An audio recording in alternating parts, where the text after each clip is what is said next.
Daniel strutted into the lobby of Arlington and Co., as though he already owned the place.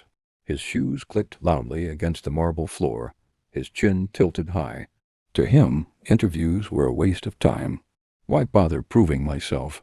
He muttered under his breath. When money talks louder than qualifications.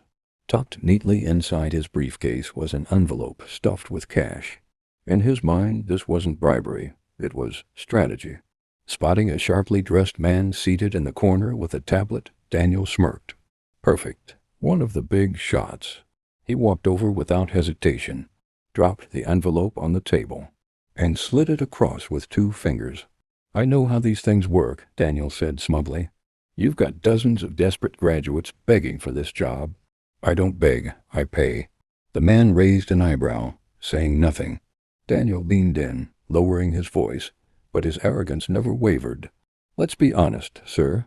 These interviews are a formality.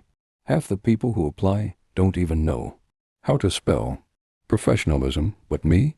I value efficiency. That envelope will remind you of my name when you're making your decision. He smirked again, his tone dripping with arrogance.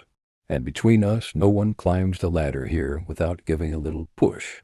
Am I right? The man finally set his tablet down, leaned back, and studied Daniel with calm, piercing eyes. Interesting approach, he said softly. Tell me, Daniel, do you always insult the very company you're trying to work for? Daniel chuckled dismissively. Sir, please, don't act innocent. Everyone knows money greases the wheels. Why pretend otherwise? The man extended his hand calmly.